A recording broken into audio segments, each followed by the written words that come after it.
Hello everyone, welcome to let's break it. यहाँ हम n t UGC net paper 1 की तैयारी करते हैं हिंदी में। मेरा नाम प्रीति है और आप हमारे चैनल के साथ जुड़ सकते हैं जिससे कि आपके जो है पेपर 1 की तैयारी अच्छे से हो सके। और इसी के साथ साथ आप हमारे टेलीग्राम चैनल से भी जुड़ सकते हैं जिसका नाम है let's break NET JRF with Preeti. यहाँ जो है मैं आपको रेगुलर क्लासेस की पीडीएफ्स जो है प्रोवाइड कराती हूँ, इसलिए यहाँ पे जुड़ना ज़रूरी है। और हम जो पीवाई क्यूज करते हैं, एमसीक्यूज करते हैं, उनकी जो जितनी भी हमारी पीडीएफ्स होती है, वो नोट्स होते हैं, वो सब आपको यहीं इस टेलीग्राम चैनल पर ही मिलेंगे। ठीक है, तो जल्दी से जुड़ जाइए। आज जो है मैंने आपको बताया जैसे कि, और अब तक आप जान चुके होंगे कि अब एग्जाम की अब डेट हमारी दूर नहीं है। बहुत जल्दी हमारे एप्लीकेशंस आने वाले हैं और उसके बाद तुरंत ही हमारा एग्जाम होने वाला है। तो अब बहुत, मैं काफी दिन से वैसे भी सोच रही थी, काफी लोगों ने मुझसे कहा था कि किस तरीके से पेपर मैनेज नहीं हो पाता है या इस तरीके से स्ट्रैटेजी बनाए एक। तो अब आज जो है हम स्ट्रैटेजी पर ही बात करेंगे। फुल प्लान के साथ हम पढ़ेंगे, चाहे कितने भी दिन हो, 50 या फिर 45, जितने भी दिन है हमारे पास, उन्हें हम अच्छे से जो है क्या करेंगे, यूज करेंगे, यूटिलाइज करेंगे। और वो कैसे करेंगे हम आज हम इस वीडियो में जो है बात करेंगे। तो जल्दी से वीडियो को शेयर कर दीजिए ताकि बाकी लोगों के तक भी जो है वीडियो पहुंच सके। तो चलिए स्टार्ट करते हैं बिना समय गवाए। कैसे हम तैयारी शुरू करें। एक चीज मैं आपको बता दूं पहले ही कि ये जो है उनके लिए भी है ये वीडियो जो बिगनर्स है, यानी कि जो स्टार्ट करना चाहते हैं अभी, यानी कि जिनका फर्स्ट अटेम्प्ट है या फिर अब तक तैयारी शुरू ही नहीं किया और जो शुरू करना चाहते हैं। ठीक है, उनके लिए भी है, और जिन लोगों ने काफी कुछ पढ़ चुके हैं उनके लिए भी ये वीडियो है। तो दोनों ही ये वीडियो आराम से देखिए आप लोग और समझिए कि किस तरीके से हमें मैनेज करना है। बिल्कुल पैनिक नहीं करना है। सबसे इंपॉर्टेंट बात तो यही है कि पैनिक नहीं करना है, परेशान नहीं होना है। ठीक है, चलिए तो हमें कैसे जो है तैयारी शुरू करें। तो ये सबसे जो पहला काम है, आपको क्या करना है। सबसे पहले आपको सिलेबस जो है, सिलेबस के साथ जो है आपको जाना है। ठीक है, सिलेबस सबसे पहले हमें पता होना चाहिए। किसी भी काम में अगर हम करने जा रहे हैं तो हमारे पास सिलेबस का होना बहुत ही ज्यादा जरूरी है।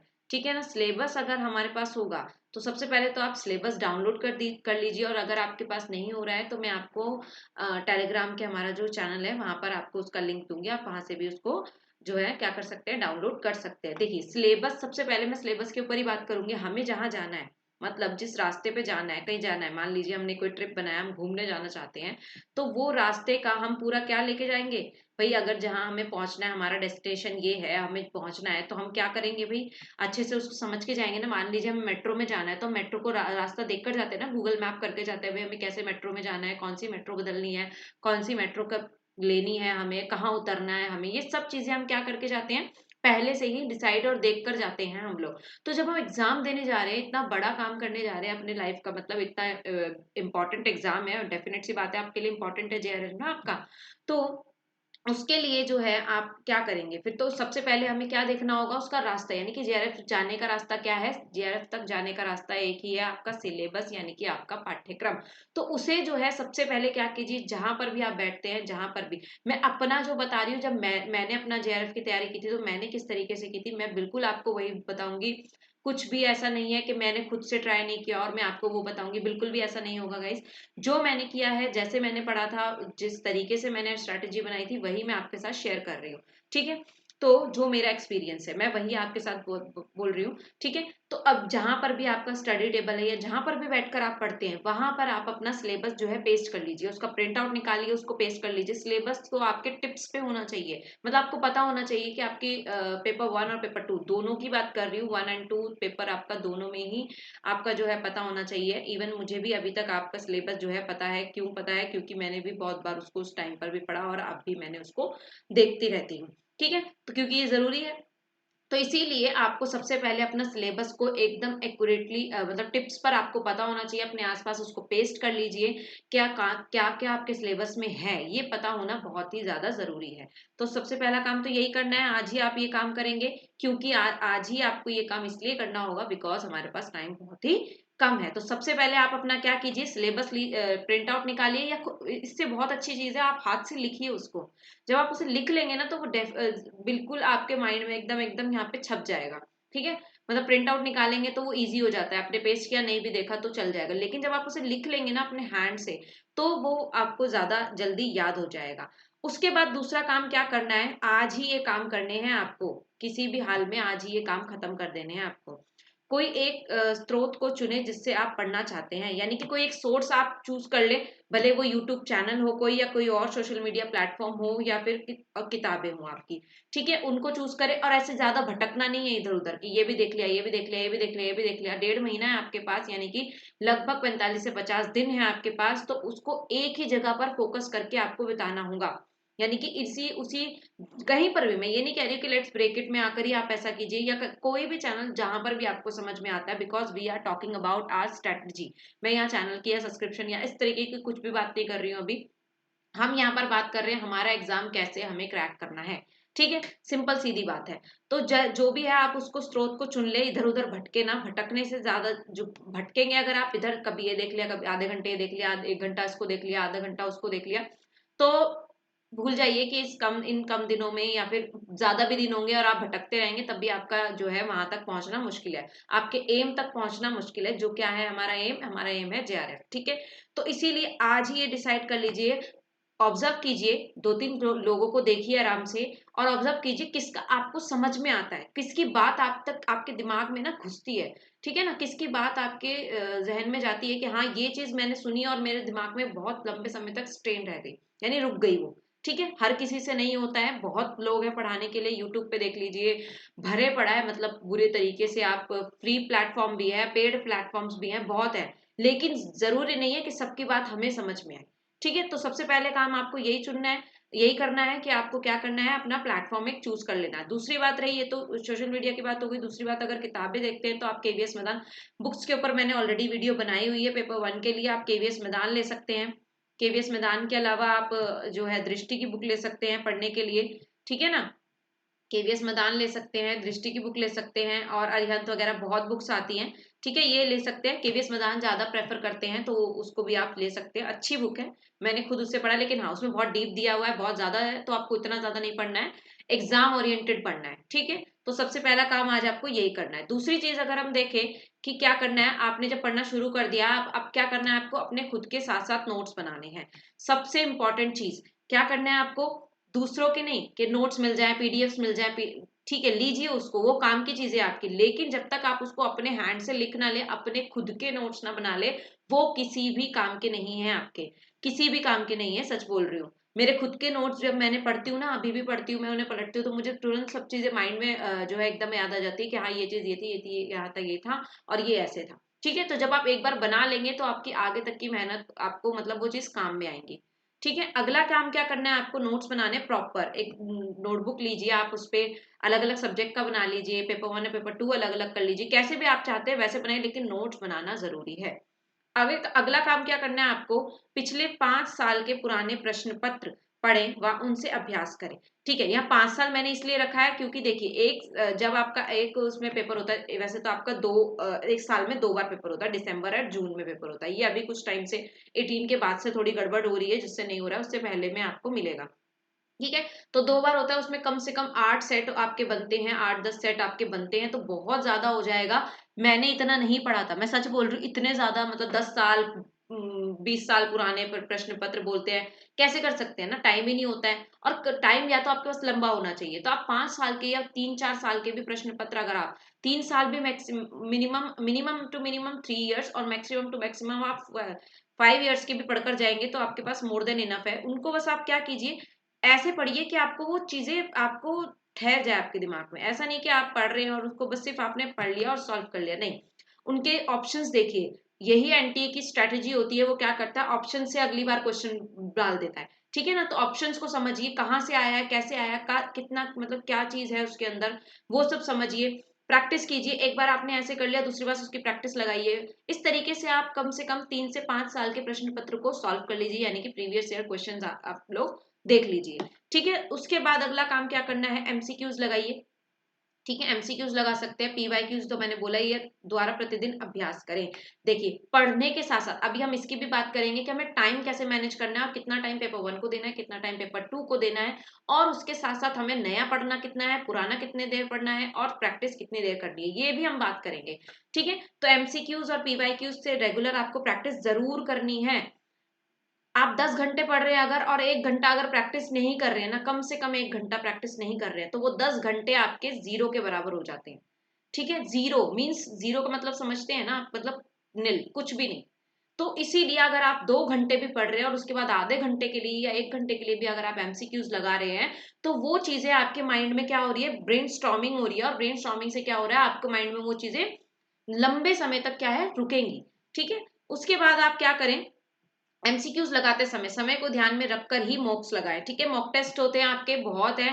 ठीक है, होते मतलब कि आपको ऑनलाइन भी मिलेंगे और इस तरीके से बहुत मिलेंगे, बुक्स भी आती है इनकी मॉक मॉक टेस्ट की, तो वो ले सकते हैं आप। जैसे यूथ हो गई आपकी, केवीएस में भी आपको क्वेश्चन आंसर्स मिलेंगे आपको लगाने के लिए, टेस्ट लगाने के लिए, और दृष्टि में भी हैं, तो इस तरीके से आप वो ले सकते हैं। लेकिन इसमें आपको क्या ध्यान में रखना है, टाइम, टाइमर लगाकर कीजिए टाइम, या फिर 1 घंटा ले लीजिए। आपने देखा 1 घंटे, मैंने 12 बजे शुरू किया है तो 1 बजे आपका वो काम खत्म हो जाना चाहिए। मैंने तो यही किया था। मैं क्या करती थी, मेरे पास बहुत पहले के, मतलब मेरे पास 2004 के पेपर्स थे, 2004 से लेके 2019 तक के पेपर्स मेरे पास थे पुराने। लेकिन क्या मैंने सारे पढ़े, नहीं पढ़ पाई सारे ना, इतना टाइम भी नहीं था। लेकिन जितना भी करती थी मैं, हर रोज जितने हो पाता था उतना मैं एक प्रैक्टिस जरूर कर लेती थी। फटाफट से लगाया, पढ़ा, क्वेश्चन आंसर टिक किया, आंसर चेक किया, हो गया काम खत्म। 1 घंटा भी नहीं लगता है, सच बोलूं तो। ठीक है ना, तो 1 घंटा भी नहीं लगता है। आप टाइमर सेट कीजिए, बस ये जरूरी है कि आप जो टाइम से कर रहे हैं उस टाइम का ध्यान रखें। ठीक है ना, ऐसा ना हो कि आप 1 घंटा मान के चल रहे हो और आप 2-3 घंटे तक लगे हुए हैं उसी में। नहीं, ये नहीं हो सकता, ये चीजें तो बिल्कुल भी एक्सेप्टेबल नहीं है। कब, जब आपको जेआरएफ चाहिए, जब आपको जेआरएफ चाहिए तो ये चीजें एक्सेप्टेबल नहीं है।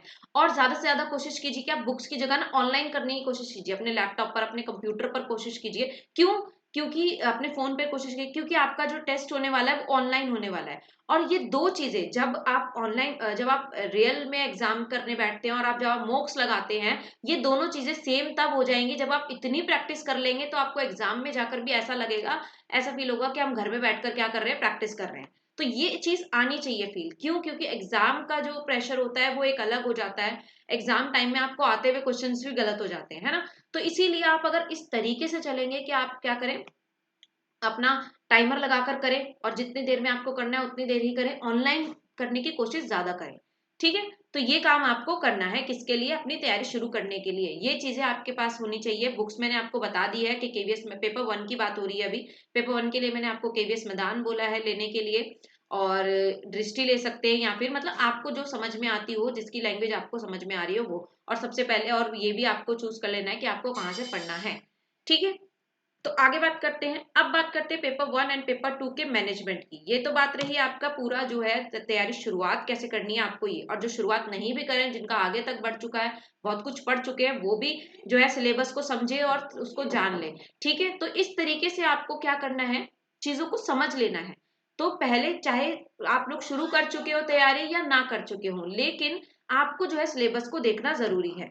ठीक है, पेपर 1 एंड पेपर 2 को किस प्रकार मैनेज करना है, मैनेज कैसे करना है, ये हमें समझ लेना है।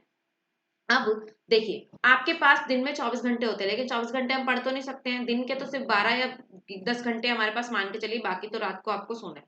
उसमें से भी आपको सिर्फ और सिर्फ 6 से 8 घंटे, ओनली 6 to 8 आवर्स ही आपको पढ़ना है। या चाहे आप 6 घंटे पढ़ लीजिए या फिर 8 घंटे दीजिए, कम से कम इतना टाइम आपको देना पड़ेगा। ठीक है, ये दिन में। अब ये 6 से 8 घंटे क्या सिर्फ पढ़ना है, नहीं, सिर्फ पढ़ना नहीं है। इसे भी हमें कैसे डिवाइड करना है, अपने पढ़ने के लिए, मोक्स लगाने के लिए और रिवीजन करने के लिए कैसे डिवाइड करना है, वो भी हम बात करेंगे। उसके बाद अगला क्या करना है आपको, पेपर 1 और पेपर 2 को मैनेज करने के लिए, पेपर 1 एंड पेपर 2 के लिए समय को बराबर बांट ले। ठीक है, जैसे मैंने बताया, मान लीजिए आपके पास दिन में 6 घंटे हैं। ठीक है, आपके पास दिन में 6 घंटे हैं, 6 आवर्स है। अब आप चाहे हाउसवाइफ हो, आप चाहे वर्क कहीं काम कर रहे हो या फिर कुछ भी, लेकिन आपको कम से कम 5 से 6 घंटे आपको देने पड़ेंगे। ठीक है, अब इन्हें डिवाइड कैसे करना है, आप इन्हें दो हिस्सों में बांट सकते हैं।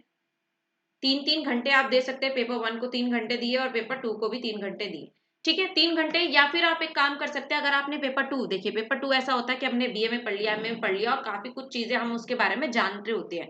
और कोई कोई ऐसा होता है कि नहीं भी जान रहे होते हैं, जैसे कि मैं पेपर 2 के बारे में अपने उस टाइम पे बहुत कम ही जानती थी, तो मैंने बहुत टाइम दिया था अपने पेपर 2 को भी अच्छे से समझने के लिए, क्योंकि दोनों में ही हमें बराबर काम करना पड़ता है।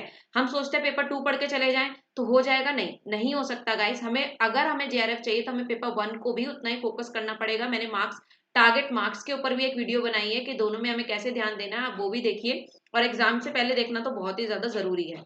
ठीक है, तो आप 3-3 घंटे करके बांट सकते हैं। 3 घंटे, या फिर अगर आपने पेपर 2 को अच्छे से पढ़ा है तो आप 2 घंटे पेपर 2 और 4 घंटे पेपर 1 को दीजिए, अगर आपने पेपर 1 को ज्यादा ध्यान नहीं दिया है। देखिए मैं हिंदी से हूँ, मेरा जो है सेकंड पेपर हिंदी है, तो मोस्ट प्रोबेबली ऐसा हो जाता है हमारे जो बच्चे हैं पेपर 1 को थोड़ा कम जो है, या फिर हिंदी या कोई भी सब्जेक्ट के हो, पेपर 1 पे थोड़ा कम ध्यान देते हैं। उन्हें लगता है कि पेपर 1 इतना ज्यादा नहीं है और 50 नंबर का तो आता है, या फिर 50 क्वेश्चन तो आते हैं, हम कर लेंगे या हो जाएगा, पर नहीं। तो पेपर 1 को पे भी उतना ही ध्यान देना है। तो 3-3 घंटे में आप बांट लीजिए इसको, और 3 घंटे में से भी आपको बांटना है। 3 घंटे में आप क्या करेंगे, 1 घंटा आपको मॉक टेस्ट के लिए देना है, ठीक है। 1 घंटा तो कम से कम आपको 1 से आधा घंटा, मान चलो 1 घंटा नहीं हो रहा है तो आधा घंटा एटलीस्ट आपको मॉक लगाने हैं, ठीक है। फिर 1 घंटा आप क्या कीजिए, कुछ रिवीजन कीजिए जो आपने पढ़ा है ऑलरेडी पहले से। जैसे कि 10 यूनिट्स हैं, 10 यूनिट्स में से मैंने आपको ये भी बताया था कि 10 के 10 पढ़ना भी जरूरी नहीं है, आप कम से कम 6 से 7 यूनिट बहुत अच्छे से करके जाइए। बाकी की 3 यूनिट्स आप छोड़कर भी जाएंगे ना, तो वो 6 से 7 यूनिट में आप अच्छे से आराम से 60 to 62, यानी कि 60 से लेकर 62 मार्क्स तक कवर कर सकते हैं इजीली, बहुत ही आसानी से, ठीक है। तो इसीलिए मैं यही कहूंगी आपको कि आप वो चीजें रिवाइज कीजिए जो पिछला है, छोड़िए मत उसको। रेगुलर 1 घंटा आपको रिवीजन भी करनी है, और 1 घंटा कीजिए आप कुछ नया, यानी कि जो आपका रह गया है, जो आपका छूट गया है, या जो लोग नया शुरू कर रहे हैं वो लोग तो 2 घंटे नए को ही दीजिए। फिर जैसे जैसे आपके डेज बढ़ते जाएंगे, 10 डेज, 5 डेज, 15 डेज बाद आप क्या करें उनको, जब आप उनको कर लेंगे तब आप उनकी रिवीजन करना शुरू कीजिए, ठीक है। तो इस तरीके से सेम आपको पेपर 2 के अंदर करना है।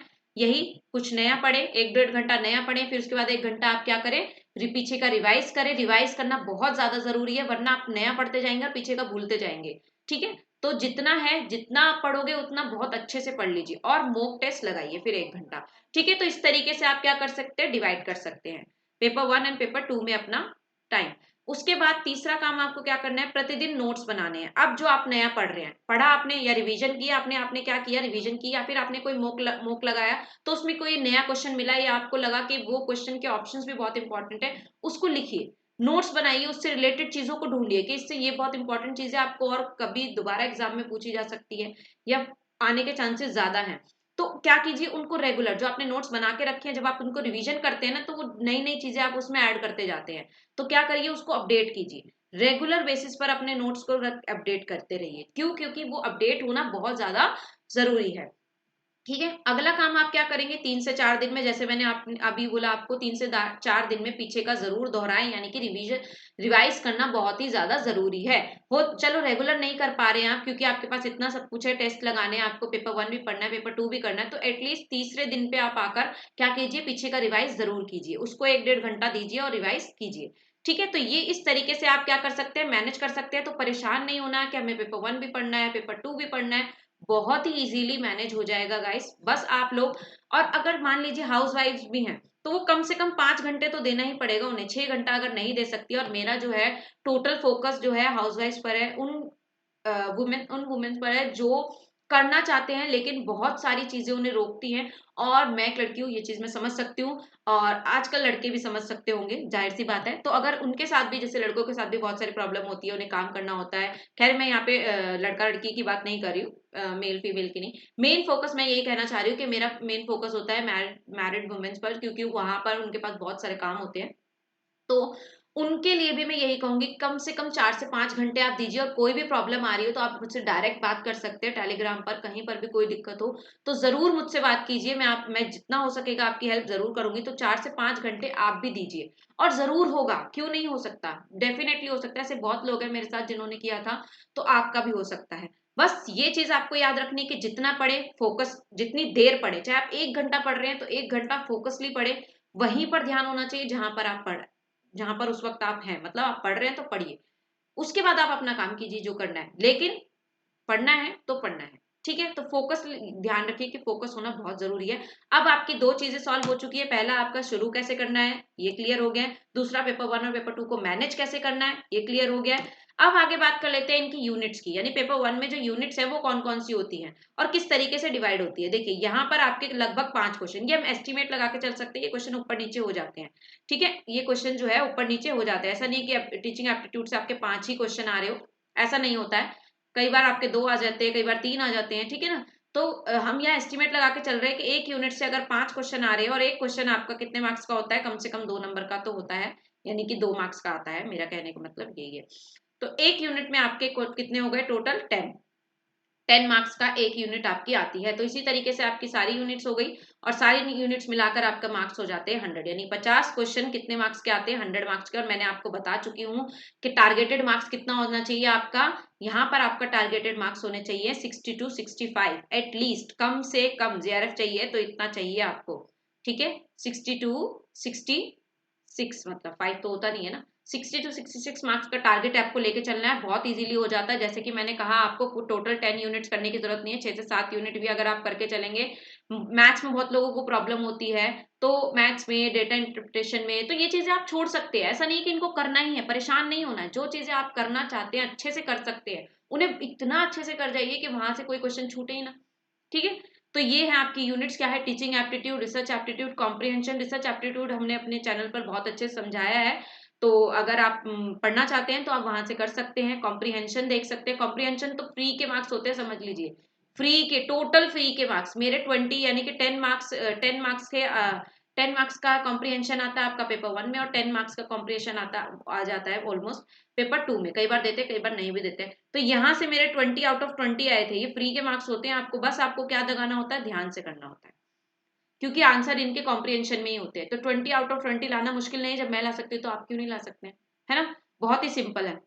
मैथमेटिकल और रीजनिंग में अगर आपको दिक्कत होती है तो यू कैन लीव इट, आप छोड़ के जा सकते हैं, थोड़ा बहुत कीजिए। मैं ये नहीं कह रही उसके पीछे पागल हो जाइए ताकि बाकी चीजें छूट जाए। लॉजिकल रीजनिंग, तो logical reasoning, data interpretation, information यानी कि ICT, people and environment, higher education, ठीक है। तो यहाँ से आपको जो भी 7 यूनिट, 6 से 7 यूनिट या 8 यूनिट अच्छे से आ सकती है, अच्छे से कर सकते हैं थ्योरी में, तो वो आप अच्छे से कीजिए। बाकी का 2-3 यूनिट आप छोड़ भी सकते हैं, ऐसा नहीं, कोई ऐसा प्रेशर नहीं है। और मैं बिल्कुल, मतलब मैं ऐसे कुछ नहीं आपको ख्वाब नहीं दिखा रही हूँ, मतलब मैं कुछ नहीं कह रही हूँ आपको। आप, मैंने जैसा किया है मैं वैसा बता रही हूँ, और मैंने अपना जेआरएफ लिया है विद 99.49 परसेंटाइल के साथ। तो जैसा मेरे साथ हुआ है मैं आपके साथ वैसा ही बता रही हूँ, कुछ भी गलत या झूठ नहीं बोल रही हूँ। अब जरा मैं बात कर लेती हूँ डेज की, ठीक है। हमारे पास टोटल देखिए, अप्रैल के हमारे पास कितने दिन बचे हैं। अप्रैल के हमारे पास लगभग बचे हैं, आज कितनी तारीख है, आज 12 हो गई। 12 के बाद अब हमारे पास मान के चलिए 19 या 20 दिन बाकी हैं, 19 दिन ही समझ लो। 19 दिन हमारे पास एटलीस्ट बाकी हैं, ठीक है। 19 डेज अगर हमारे पास हैं, 19 डेज ये, और 31 दिन मई के, यानी कि लगभग 50 से, मैं 45 से 50 मान के चल रही हूँ, क्योंकि बीच में कई बार होता है 2-4 दिन हम नहीं भी पढ़ पाते, बहुत सारी चीजें हमारे पास आ जाती हैं। तो हम 45 से 50 दिन मान के चल रहे हैं कि 45 से 50 दिन हमारे पास टोटल हैं, ठीक है। तो इसमें आपको ऐसा नहीं करना है कि पहले आपको पेपर 1 को खत्म कर देना फिर पेपर 2 को खत्म कर देना। ये टाइम ऐसा है कि आपको क्या करना है, अच्छे से बांट लेना है, ठीक है। इसमें आपको दोनों चीजों को ध्यान टाइम देना है, क्योंकि अब आपके पास इतना टाइम नहीं है कि आप पहले पेपर 1 को खत्म करें फिर पेपर 2 के ऊपर आए। आप थोड़ा टाइम दीजिए, अगर आपको पेपर 1 में ज्यादा प्रॉब्लम है और पेपर 2 में थोड़ा आसानी से आप कर लेते तो पेपर 1 को 4 घंटे दे दीजिए, यानी कि 6 घंटे अगर मान लीजिए आप पढ़ रहे हैं तो उसमें से 4 घंटे पहले 25 दिन आप 4 घंटे, पहले 25 या 20 दिन, पहले 25 या 20 दिन या 30 दिन आप लगभग क्या करें, पहले पेपर को 4 घंटे दीजिए, और अपने दूसरे पेपर को जो है कितने, 2 घंटे दीजिए, ठीक है। उसमें आपको प्रैक्टिस भी करनी है और साथ ही साथ आपको कुछ न्यू भी पढ़ना है, ठीक है। तो पहले 20 दिन आप ये कीजिए और इसमें 2 घंटे दीजिए और इसमें कितने, 4 घंटे दीजिए। फिर धीरे धीरे इस टाइम को थोड़ा कम कीजिए या बराबर करने की कोशिश कीजिए, यानी कि 25 दिन बाद या 30 दिन बाद जब आपको लगने लगे कि पेपर 1 मेरा ऑलमोस्ट खत्म हो रहा है और मैंने इन चीजों को ऑलमोस्ट फिनिश कर लिया है, आपके अंदर कॉन्फिडेंस आने लगे, कॉन्फिडेंस आएगा, 101% आएगा अगर आप इस तरीके से चलेंगे कि आप पढ़ेंगे भी और साथ साथ मॉक भी लगाएंगे, यानी कि एमसीक्यू सॉल्व करेंगे, तो 101% आपका कॉन्फिडेंस लेवल बढ़ेगा, ठीक है। तो कम से कम 25 दिन आप क्या करें, 25 दिन आप क्या करें, पहले पेपर को 4 घंटे दें और दूसरे पेपर को एटलीस्ट 2 घंटे दें, ठीक है। तो फिर उसके बाद क्या कर लीजिए, टाइम 25 दिन के बाद आप अपना टाइम थोड़ा इक्वल कीजिए, ठीक है। वहां पर आप आकर क्या कीजिए, इक्वल कीजिए, 3-3 घंटे दीजिए। तब आप क्या करिए, जो है अपने पहले पेपर को भी 3 घंटे और दूसरे पेपर को भी 3 घंटे दीजिए। जब लास्ट के 15 से 20 दिन बचे आपके, तब जो है आप, मैं यही कहूंगी कि आप ज्यादा से ज्यादा मॉक टेस्ट लगाइए, लेकिन उससे पहले की तैयारी आपको इसी तरीके से करनी है। आपको नया भी पढ़ना है, पुराना भी पढ़ना है अपना, मतलब जो आप पढ़ चुके हैं उनका रिवीजन भी करना है, और साथ साथ आपको मॉक भी लगानी है। तीनों काम आपको इन 3 घंटों में करने हैं, और 3 घंटे मोर देन इनफ होते हैं कोई भी ये चीज करने के लिए, ठीक है। 8 से 10 घंटे, 12 घंटे पढ़ते हैं ऐसा नहीं, जरूरी नहीं है। आप वो काम 6 घंटे या 8 घंटे में भी कर सकते हैं आराम से। तो आई होप यहाँ पर आपको बात क्लियर होगी और चीजें आपको यहाँ पर क्लियर होंगी, ठीक है। तो ये काम आपको करने हैं। और इसके अलावा मैं बात करूं अगर, तो आप जो है चीजों पर ध्यान दीजिए, स्ट्रेस मत लीजिए, ठीक है ना। स्ट्रेस आपके लिए बिल्कुल भी अच्छा नहीं है, स्ट्रेस नहीं लेना है आपको बिल्कुल भी, ठीक है। स्ट्रेस नहीं लेना है, परेशान नहीं होना है और पैनिक नहीं करना है। अच्छे से खाइए पिए और पढ़ने पे ध्यान लगाइए, ये काम आपको करने हैं। जब आपका माइंड जो है पीस होगा, पीसफुल होगा, शांति में होगा, तभी आप अपना काम अच्छे से कर पाएंगे, ठीक है। तो ये चीजें आपको करनी है। चलिए, तो आई होप मैं यहाँ तक आपको क्लियर बता चुकी हूँ। इसके अलावा आप जो है हमारे साथ जुड़ सकते हैं। अब हम जो है एक सीरीज हमारी ऑलरेडी चल रही है रिसर्च एप्टीट्यूड की, एक सीरीज हमारी चल रही है जो है जिसमें हम जो है PYQs करते हैं और MCQs मिक्स करते हैं, जिसमें हम 50 मिनट में या 45 मिनट में 30 से 50 क्वेश्चन करने की कोशिश करते हैं। तो अब मैं लेवल बढ़ाऊंगी और टोटल 50 क्वेश्चन रखूंगी और आपका एक टाइम लिमिट भी रखेंगे, हम 1 घंटे के अंदर हमें वो 50 क्वेश्चन करने हैं। तो ये चीजें हम करने वाले हैं। तो यहाँ पर आप जुड़िए हमारे चैनल के साथ। ये यहाँ पर आपको बहुत सारी वीडियोस भी मिलेंगे और इसी के साथ आप हमारे रिसर्च ऑलरेडी हमारा ऑलमोस्ट हमारा खत्म हो चुका है। तो आप प्लेलिस्ट में जाकर रिसर्च की वीडियोस देखिए, वहां से आपको बिल्कुल जो है मैंने आपको बिल्कुल बेसिक से स्टार्टिंग करा है। यहाँ पर आपके अगर मान लीजिए 5 क्वेश्चन आते हैं तो आपके 10 आउट ऑफ 10 आराम से आ सकते हैं अगर आप ये वीडियोस देखते हैं तो, क्योंकि हमने यहाँ पर बहुत ही अच्छे से और डीपली समझा है। और बाकी के जो यूनिट्स है अब हम उनको क्या करेंगे, अब हम उनको कॉन्साइज में करने की कोशिश करेंगे, एग्जाम ओरिएंटेड करेंगे और चीजें आपको बिल्कुल क्लियर हो इस तरीके से करने की कोशिश करेंगे। तो जल्दी से हमारे साथ जुड़ जाइए और हमारे टेलीग्राम चैनल से भी जुड़ जाइए। और ये हमारा टेलीग्राम चैनल है let's break NET JRF with Preeti, ठीक है। तो यहाँ पर भी जुड़िए, जिससे कि आपको जो है कोई भी प्रॉब्लम हो, कहीं पर कोई डाउट हो तो आप आराम से मुझसे पूछ सकते हैं इजीली, ठीक है। कोई भी दिक्कत हो आप मुझसे जो है अपने कमेंट के थ्रू या फिर आप टेलीग्राम के थ्रू मुझे बता सकते हैं। तो आई होप आपको ये चीजें सारी क्लियर होंगी, यूनिट्स क्लियर होंगी। सबसे पहले काम आपको करना क्या है ये क्लियर होगा। तो अभी फिर भी आपको कहीं कोई डाउट आता है, कोई प्रेशर लगता है, कोई परेशानी लगती है तो आप मुझे अपने कमेंट या फिर टेलीग्राम के थ्रू बता सकते हैं। चलिए, तो एंड करते हैं। ऑल द वेरी बेस्ट, अच्छे से शुरू कीजिए, शुरुआत अच्छी होगी तो एंड जाहिर सी बात है अच्छा होगा। और इस बार हम JRF को लेकर ही आएंगे। मैंने जब JRF का तैयारी की थी, एक लास्ट और बात कहूंगी जी, इससे आपको मोटिवेशन मिलेगा इसलिए कह रही हूँ। तो मैंने क्या किया था ना, हर जगह पे ये लिख लिया था aim to JRF, aim to JRF। मतलब मैं किताबों के ऊपर भी जहां पढ़ रही होती थी ना यही लिखती थी, मतलब मुझे JRF चाहिए। और एक परसेंटेज मैंने अपना जो है डिसाइड करके रखा था कि इतना मुझे परसेंटेज लेकर आना है, इतने मार्क्स मुझे लेकर आने हैं। तो वो टारगेट बनाइए गाइस, वहां तक पहुंचना जब ही होगा जब आप देखिए जब कहाँ जाना है ये डिसाइड ही नहीं होगा तो जाएंगे कैसे, ठीक है। तो वो चीजें आपके अंदर होनी चाहिए, तभी आपका जो ये ड्रीम है ना JRF का, ये जो है कंप्लीट होगा, ठीक है। तो चलिए एंड करते हैं। All the very best and take care. अच्छे से एग्जाम की तैयारी करिए। कोई दिक्कत आती है तो मुझे जरूर बताइए। I am with you now and आगे भी कभी भी आपको मेरी जरूरत हो तो मुझे जरूर बताइए। Thank you so much, take care.